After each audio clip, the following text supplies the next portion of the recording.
Sardar Lateef Khosa sahab. Bismillahirrahmanirrahim. First of all, I would like to thank and welcome the Iranian ambassador for being here. I also congratulate him on the steadfast stance that he took and fought against the superpower with determination and with servitude, and showed the world that nobody is a superpower if you believe in Allah Almighty and you stand steadfast. I'm sure now the Muslim Ummah will learn a lesson from this, because the Muslim Ummah has to get united. There are 57 countries of the Muslim world, and if we stand united, Netanyahu and Israel would be no match at all. The one terrorist who has been declared by the International Court of Justice is rampaging the world. He is a destroyer. We still have to be very cautious, because till Friday there is a lot of gap between the lip and the cup. We never know that this is going to mature, but we hope and we expect that this will. Pakistan will, inshallah, and Pakistan has always been playing the role of a unifying force. Even in 75, Zulfikar Ali Bhutto, he galvanized all the Muslims in Lahore, in Pakistan. He took the leadership and he told the Muslim world that we need to have an atom bomb, an Islamic bomb. And alhamdulillah, all the Muslim world unified with him. Even Saudi, the king, he gave him a blank check. And this is today that you have the only atomic power in the Islamic world, which is Pakistan. So Pakistan stands with you, sir. Pakistan stands with Iran. Pakistan stands with the Muslim world. And I hope and I wish that the Gulf states also realize that there is no scope for the superpower or any other power, Israel or Netanyahu, to have their bases around in the Muslim world. Because from those bases, the superpower or Netanyahu has been able to operate against the Iranians, and the Iranians in self-defense did react, although slightly there was a damage also, collateral damage done. But nevertheless, I congratulate the Iranians, I congratulate you, sir, the ambassador, excellency, and you are welcome on behalf of the opposition. I, on my own behalf and on behalf of the opposition, stand united with you. The whole house stands united so far as Iran is concerned, and we stand with you and we salute your courage and your servitude and the patience which you did and the amount of courage that you did, and you crumbled the superpower. Whatever Donald Trump says, and I hope now that you are also compensated for the damage that has been done. Your leadership has been evaporated. Who gave this right? Who gave this right to Netanyahu or Donald Trump to attack you, to attack your children's school, to eliminate your leadership? Khomeini was also assassinated and murdered and martyred, and so many other top leaders of Iran were martyred. Is anybody going to account for that? I wish the world conscience rises and takes stock of this also. I wish that Netanyahu, the damage that he has done, he also is held accountable, and there is some accountability and you are compensated. I wish and pray that your accounts that have been frozen the world over, they are realized. I wish and hope that Hormuz is opened for you, and it is under your control, because this is the international law that whichever country is adjacent and the Hormuz runs in your country, through your country and through Oman. So therefore you have an international right to control Hormuz or to tax the ships that go around. But nevertheless, even if you have to concede on that, it is your benevolence.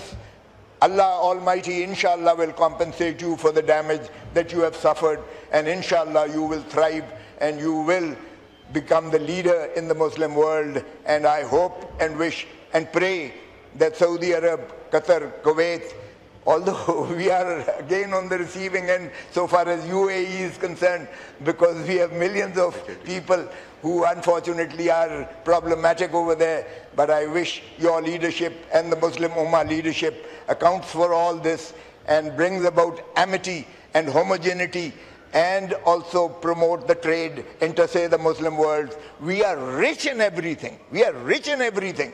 Why should we be looking to the West or the East? We should depend on our own resources.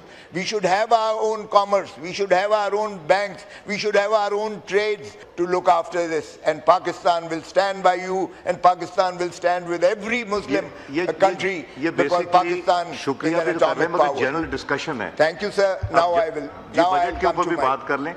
سر میں بات تھوڑا سا کر کے پھر budget اپنے آ رہا ہوں سر، آ رہا ہوں میں اپنی اب اردو میں آپ کے لیے عرض کروں گا تقریر. پوری فارن پالیسی ان کو دے دیا ویسے. اور and I would say one thing before I go to my budget speech. I will say that Imran Khan is the genuine leader of the Muslim world. Imran Khan has propounded the Muslim cause all over the world. The Islamophobia, he made a speech in the international fora, which was of course for all the Muslim Ummah, and alhamdulillah we OIC also and Imran Khan will definitely be one day again, because we all sit here and this house completely has faith in Imran Khan, and Imran Khan will inshallah be out of the jail and will lead this country as a Prime Minister. Now I come to my budget speech, sir. That will be in Urdu. Allow me, sir. ذرا سا please brief ہوئیے گا. آپ نے foreign policy کافی detail میں بتا دی. جی بس ٹھیک ہے، ہو گیا سر. میں اب عرض کرتا ہوں. بجٹ سر، ہمارا بجٹ جو ہے ظاہر ہے کہ یہ آپ نہیں تھے، ڈپٹی اسپیکر صاحب بیٹھے ہوئے تھے. یہ جو 18 کھرب اور 70 ارب کا جو بجٹ 26-27 کا دیا گیا ہے سال کا، اس میں ایف بی آر کو کلیکشن کے لیے 15 کھرب کی جو ہے وہ مختص کیا گیا ہے. پچھلی دفعہ سر 14 کھرب کیا گیا تھا ایف آئی آر کو، اور 14 کھرب میں سے 1 کھرب شارٹ فال آیا، وہ کلیکشن نہیں کر سکے. اور کل یہاں جناب on the floor of the house law minister صاحب بیٹھے ہیں، ان کی میں نظر کروں گا. ان کے جو وزیر اطلاعات تھے، انہوں نے کہا کہ یہ وکلا ایز اے ہول انہوں نے سٹیگمٹائز کیا کہ وکلا کی ملی بھگت سے ایف بی آر کے جو ہے وہ کلیکشن کا انہوں نے الزام وکلا پر تھوپ دیا کہ وکلا کی ملی بھگت کی وجہ سے یہ جو ہے کلیکشن نہیں ہو سکی اور شارٹ فال ہوا. میں نے اس وقت جناب اسپیکر صاحب، آپ کی توجہ درکار ہے، میں نے اس وقت کھڑے ہو کر پروٹیسٹ کیا کہ آپ جس تصویر کے نیچے بیٹھے ہوئے ہیں یہ بھی ایک وکیل ہے، اور جس نے تخیل پاکستان دیا تھا وہ بھی ایک وکیل ہے. وکلا کا کردار اور آئین نے پاکستان دینے والا بھی ایک وکیل تھا. تو میں نے جب پروٹیسٹ کیا کہ آپ اس کو کریں، تو وہاں بجائے اس کے کہ ایکسپنج کیا جاتا یا ان کو جو ہے اکاؤنٹیبل کیا جاتا، وہ واپس لیتے یا معافی مانگتے، انہوں نے پھر اصرار کر کے ضد کر کے اس بات کو کیا. اب موصوف تشریف لا رہے ہیں اور آپ کو یہ بتانے آ رہے ہیں، یہ جو مرضی کریں، لیکن وکلا کو ایز اے کمیونٹی اس طرح سے اسٹگمٹائز ہونا، اگر یہ معذرت نہیں کریں گے اس ہاؤس سے، اگر آپ اس کو ایکسپانڈ نہیں کریں گے، تو میں بریچ آف پریویلیج بھی دوں گا، اور میں جو ہے پاکستان بار کونسل اور پروونشل بارز میں ان کے خلاف جو ہے وہ نالش بھی کروں گا. کرنے کا حق آپ سے محفوظ رکھتا ہوں. تو اس لیے خدا را یہ اس طرح سے کسی ایک جی آپ کیجئے، بات کیجئے. جی میں عرض کر رہا ہوں، پہلی بات تو یہ ہے کہ یہ اپنی نااہلی کا، اپنے تساہل کا، اپنی جو ہے عدم پالیسی کا یہ وکلاء کو مورد الزام ٹھہرانا، وکلاء بھی ایک جنرل برادری کی حیثیت سے، تو میرا اس پر شدید احتجاج ریکارڈ فرمائیے گا۔ میں وکلاء برادری میں سے بھی ہوں، میں سینئر ایڈوکیٹ سپریم کورٹ بھی ہوں، میں اٹارنی جنرل پاکستان رہا ہوں، میں چیئرمین پاکستان بار کونسل رہا ہوں، اس لیے بحیثیت سینئر وکیل پاکستان کے ہونے کے ناطہ سے میں یہ لا منسٹر صاحب کی بھی توجہ مبذول کروانا چاہتا ہوں اور جناب کی نظر بھی کرنا چاہتا ہوں، یہ ریکارڈ پر ہونا چاہیے یہ بات کہ انہوں نے وکلاء برادری کو جس تصویر کے نیچے آپ بیٹھے ہوئے ہیں وہ بھی ان کی بھی بےعزتی ہوئی ہے اور میری بھی اور سارے وکلاء برادری کی بےعزتی ہوئی۔ اب جناب یہ کیسے ہوگا؟ اب دیکھیں کہ آپ 14 کھرب تو وصول کر نہیں سکے ہیں، تو آپ نے اس میں 15 کھرب کر دیا تو یہ کہاں سے وصولی ہوگی؟ اس کا مطلب یہ ہے کہ آپ اور زیادہ ٹیکسز لگائیں گے، اور ٹیکسز کی تو بھرمار پہلے ہی ہو چکی ہے۔ پھر یہاں بار بار ایک کہا گیا کہ جی میثاق جمہوریت کر لیں، میثاق معیشت کر لیں، بار بار یہ جو ہے آج بھی کیا گیا، کل بھی کیا گیا، پرسوں بھی کیا گیا، جناب وزیر اعظم صاحب نے کہا۔ اب اس بجٹ میں دیکھیں سر، بجٹ ہوتا ہے by the people, for the people, of the people, یہی جمہوری اصول بھی ہے۔ یہ تینوں باتوں میں یہ بجٹ جو ہے نہ تو یہ بائی دا پیپل ہے، بیکاز بائی دا پیپل یہ جو ہے آپ کو پتہ ہی ہے، ہمارا سٹانس کم از کم یہ ہے کہ یہ 180 سیٹیں جیتنے والا عمران خان جیل میں ہے، 17 سیٹیں جیتنے والا وزیر اعظم پاکستان ہے، سو اس لیے یہ بائی دا پیپل نہیں ہے، یہ جو ہے ان لوگوں کی طرف سے بجٹ دیا گیا ہے جو ہارے ہوئے تھے، جن کا کوئی تعلق اس ہاؤس سے بنتا نہیں ہے۔ کون سے والے؟ فار دا پیپل اس لیے نہیں ہے کیونکہ یہ عوام کش، عوام دشمن بجٹ ہے، عوام کو اس میں کوئی سہولت نہیں دی گئی ہے، اسی لیے یہ نہ بائی دا پیپل ہے، نہ فار دا پیپل ہے، نہ آف دا پیپل ہے۔ یہ بوائز کا بجٹ تو ہو سکتا ہے۔ اب بوائز، میں معاف کیجئے گا، میں پرائم منسٹر اور ان کی کابینہ کو بوائز کہہ رہا ہوں، یہ بوائز کا بجٹ تو ہو سکتا ہے، بوائز کے لیے فار ہو سکتا ہے، آف بھی ہو سکتا ہے، اور انہی کی بجٹ تو ہو سکتا ہے، لیکن یہ عوام کا بجٹ نہیں ہے۔ سر اس میں سب سے بڑی ہماری جو ہے مسئلہ یہ تھا کہ ہماری 70% جو ہے آبادی، 70% آبادی یوتھ ہے، جو 30 سال سے کم عمر کی آبادی کے ہیں۔ مجھے اس بجٹ میں اس یوتھ کی ہمارا دنیا میں سب سے بڑا یہ ڈیویڈنٹ ہے۔ پاکستان کی جو یوتھفل انرجیٹک ہیومن ریسورس ہے، دنیا میں کسی اور ملک کے پاس اتنی ریشو نہیں ہے نوجوان نسل کی جتنی ہمارے پاس ہے، لیکن یہ جو ڈیموکریٹک ڈیویڈنٹ ہے یہ ہمارا، یہ ڈیزاسٹر میں تبدیل ہو جائے گا اگر ہم ان کی بہبود کے لیے، ان کی فلاح کے لیے، ان کی بہتری کے لیے جب نہیں کریں گے۔ اور اس بجٹ میں مجھے یوتھ کے لیے کچھ نہیں نظر آیا۔ سر 20، 25، 26 کا بجٹ جو تھا، آپ ذرا جو انہوں نے خود پیش کیا ہے اس کی ذرا فگر دیکھیے گا کہ 0.8%، 0.8% to G D P education پر خرچ ہوا ہے 25-26 کا، اور 0.8% ہی ہیلتھ کیئر پر لگایا گیا ہے۔ اب آپ اندازہ کریں کہ اگر 0.8% of G D P education پر اور 0.8% ہیلتھ پر جو ہے 25-26 کا ہے، تو یہ پاکستان اکنامک سروے جو ہے آپ کا 25-26 کا یہ فگر دیے ہیں، تو دس از پیتھیٹک۔ اگر education and education, this is what your country needs, ہمیں ضرورت ہے، 3 کروڑ بچہ ہمارا اسکولوں سے باہر ہے۔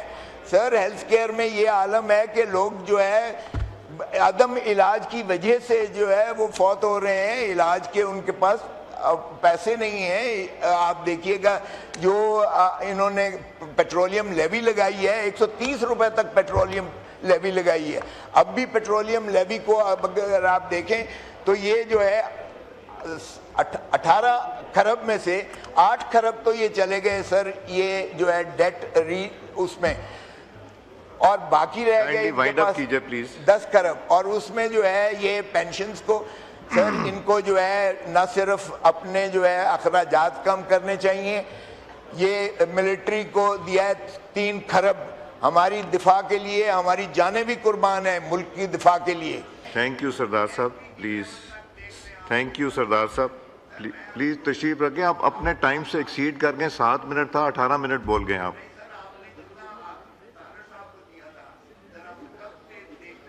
آپ کو ٹائم ملتا ہے آپ کی جماعت کے. میرے پاس یہاں 1 2 3 4 5 6 7 8 9 10 11 15 ممبرز ہیں جنہوں نے بولنا ہے، تو پھر ان کی باری نہیں آئے گی. جی پلیز بائنڈ اپ کیجئے. کیا تھا سر، میں نے وہ ویلکم کیا تھا، وہ میرے کھاتے میں نہ ڈالیں. وہ اسی کھاتے میں تھا بجٹ کی تقریر میں. نہیں وہ اس کو نہ ڈالیں. آپ فورن پالیسی نہ دیتے نا، ویلکم کرتے سے. اب آ جائیں. نہیں سر نہیں جی پلیز بائنڈ اپ کریں. ان کو ویلکم کرنا میرا فرض تھا ایز اے پاکستانی. بہت اچھا کیا آپ نے ایز اے پاکستانی. وہاں کوئی پلیز بائنڈ اپ کریں. وہاں کوئی ڈفرنس. یہ 2 منٹ آپ کے ذمہ پھر پڑ گئے. اب سر میثاق جمہوریت کی بات بار بار کرتے ہیں. ایک میثاق جمہوریت سر یہ 14 مئی 2006 کو بھی دستخط کیا گیا تھا مسلم لیگ نون کے درمیان اور پاکستان پیپلز پارٹی کے درمیان لندن میں. میں بھی اس کا حصہ تھا. اب اس کے ذرا دیکھیے گا، ہمیں بھی یہ کہہ رہے ہیں کہ میثاق جمہوریت کیجئے گا. چیئرمین اسپیکر صاحب، اس کا مقصد ملک میں جمہوری نظام کی بحالی اور پہلا تھا اس میں آئین کی بالادستی اور پارلیمنٹ کو مضبوط بنانا. کیا انہوں نے آئین کو مضبوط کیا یا آئین کو بکھیر کے رکھ دیا، آئین کو منہدم کر کے رکھ دیا ہے؟ یہ میثاق جمہوریت کو دستخط کرنے والی دونوں پارٹیاں ہیں. دوسرا انہوں نے کہا کہ عدلیہ کی مکمل آزادی کو یقینی بنایا جائے گا. تو مجھے بتائیں کہ یہ میثاق جمہوریت جو 2006 میں دستخط کیے گئے، کیا عدلیہ کی آزادی کو یقینی بنایا گیا ہے یا عدلیہ کو انہوں نے اپنی غلامی میں لے لیا ہے اور مکمل جو ہے انصاف کے ایوانوں میں جو ہے ختم کر کے رکھ دیا ہے؟ تیسرا ان کا تھا آزاد اور شفاف انتخابات کا انعقاد. تو کیا انہوں نے آزاد اور یہ جو ہے انتخابات کروائے ہیں؟ 8 فروری 2024 کو دیکھ لیجئے گا، آج گلگت بلتستان کے الیکشنز کو دیکھ لیجئے گا یا کوئی بھی الیکشنز دیکھیں تو یہ جو ہے آزاد اور شفاف انتخابات کا انعقاد یہ بھی میثاق جمہوریت کا ان دونوں پارٹیز نے کیا تھا. پھر فوج جوڈیشری کے بارے میں کوئی کامنٹ نہیں سر، یہ 2006 کے میثاق جمہوریت میں پڑھ رہا ہوں. میں تو آپ کو یہاں اجازت نہیں. میں میثاق جمہوریت پڑھ رہا ہوں. نہیں، جوڈیشری اور فوج کے خلاف پلیز نہیں آپ کریں گے. تو چھوڑ دینا نا، لے کھولیں مائک، آگے چلے. وقت وائنڈ اپ کریں. آپ نے 3 ممبرز کا ٹائم لے لیا. کر لینے دینا ذرا. سیاسی جماعتوں کے خلاف انتقامی کارروائی کی مخالفت. سیاسی جماعتوں کے خلاف انتقامی، کیا یہ عمران خان کے خلاف 200 کیسز درج کر کے یہ سیاسی انتقام نہیں ہے؟ کیا جو ہے شاہ محمود قریشی کے خلاف ابھی تک 3 سال سے جیل میں ہے؟ کیا یاسمین جو ہے ڈاکٹر یاسمین جو کینسر پیشنٹ ہے 80 سالہ جو ہے بزرگ عورت، وہ سیاسی انتقام نہیں ہے؟ کیا یہاں جو ہے عمر ایوب کو جو ہے نااہل کرا کے 50 سال سزا کروانا لیڈر آف دی اپوزیشن، کیا یہ انتقامی نہیں ہے؟ کیا جو سینٹ میں کرایا گیا شبلی فراز کو لیڈر آف دی اپوزیشن کو 50 سال اس کو سزا کروائی گئی، کیا یہ انتقامی نہیں ہے؟ بچر صاحب جو پنجاب کے جو لیڈر آف دی اپوزیشن تھے، کیا یہ انتقامی نہیں ہے؟ تو یہ جو ہے انہوں نے کہا کہ سیاسی جماعتوں کے خلاف انتقامی کارروائی کی مخالفت، یہ مخالفت. Thank you G.